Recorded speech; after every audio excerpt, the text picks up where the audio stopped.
नमस्कार, स्वागत है आप सभी का। तो इस वीडियो में हम लोग बात करेंगे एडेड जूनियर हाई स्कूल शिक्षक भर्ती संशोधित रिजल्ट कट ऑफ और आगे की प्रोसेस को लेकर के। और इसके बाद उत्तर प्रदेश में बेसिक के या प्राथमिक के विद्यालयों को पूंजीपतियों को देने की तैयारी। पिछले 4 साल से कोई भी नई शिक्षक भर्ती बेसिक में नहीं आई है, प्राथमिक में भी नहीं आई है, अपर प्राइमरी की तो बात ही छोड़ दीजिए। जबकि अपर प्राइमरी में भी 50% सीटें प्रमोशन से और 50% सीटें सीधी भर्ती के तहत भरा जाना चाहिए, वैकेंसी निकाल करके।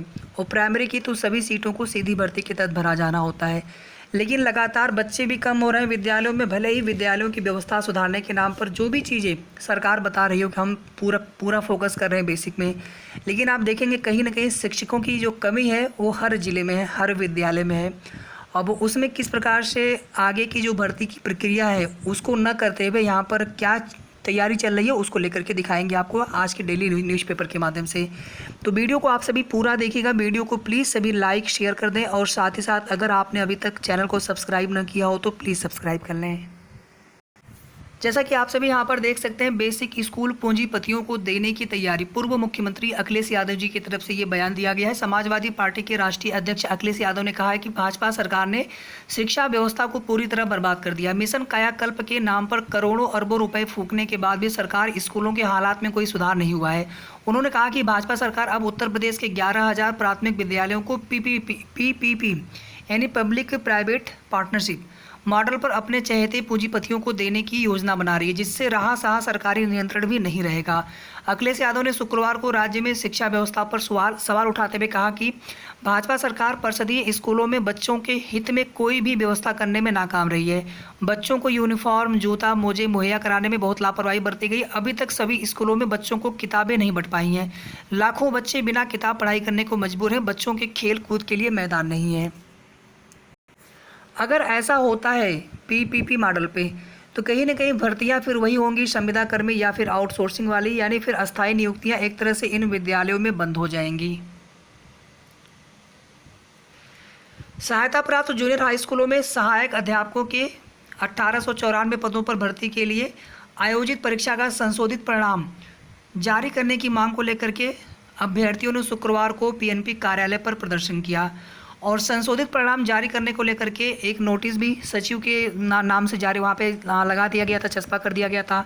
साथ ही साथ रजिस्ट्रार महोदय ने ये बताया कि हम लोग 7 सितंबर तक रिजल्ट दे देंगे। 7 से पहले भी दे सकते हैं या फिर 7 से 8 भी हो सकता है कि रिजल्ट अपलोड करने में थोड़ी समय लगे तो 8 को भी आ सकता है, बल्कि बाकी उन्होंने बोला है कि 7 तक आपका रिजल्ट आ जाएगा।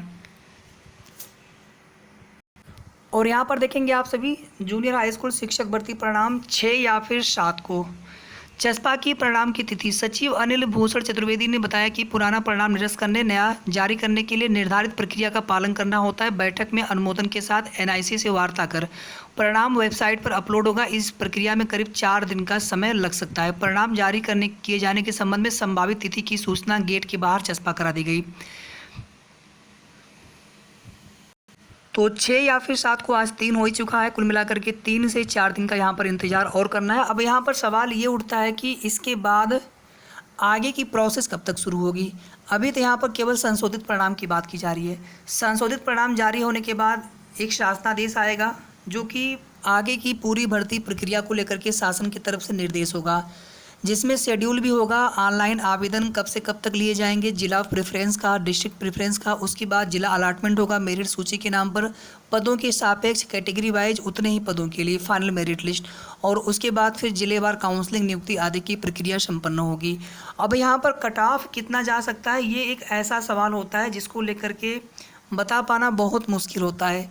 और आप देखेंगे हमारे द्वारा कट ऑफ को लेकर के चर्चा नहीं की जाती है, क्योंकि कट ऑफ के चक्कर में कहीं ना कहीं हम सभी भर्ती के लिए एक संगठित होकर के प्रयास भी नहीं कर पाते। हमें यही नहीं उम्मीद पता होता है कि हमारा होगा भी कि नहीं होगा, तो हम क्यों इसके लिए परेशान हो। ऐसे भी हमारे बहुत सारे भाइयों के मन में इस तरह की बातें होंगी।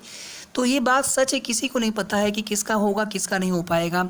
इवन आप समझ लीजिए कि 74 गुणांक के अभ्यर्थी उम्मीद रख रहे हैं, तो एक तरफ 77 78 के लोग डाउट में है कि हमारा होगा कि नहीं होगा।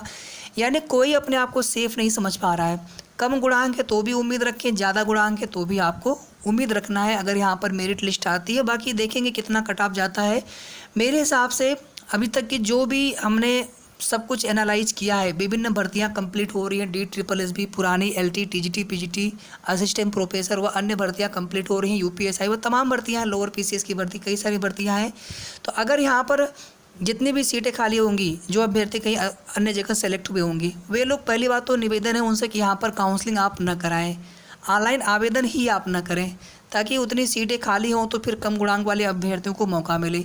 दूसरी चीज़ है, ये सभी अभ्यर्थी कहीं ना कहीं अच्छे गुणांक वाले हैं और मेरी जानकारी में अब तक लगभग 100 से भी ज़्यादा अभ्यर्थी जो विभिन्न भर्तियों में विभिन्न विषयों के परिणाम आए, जो मेरी पर्सनल जानकारी बता रहा हूँ, लगभग 100 से भी ज़्यादा अभ्यर्थी ऐसे हमें मिले हैं कि जो इस भर्ती में थे उनका सिलेक्शन कहीं हो चुका है।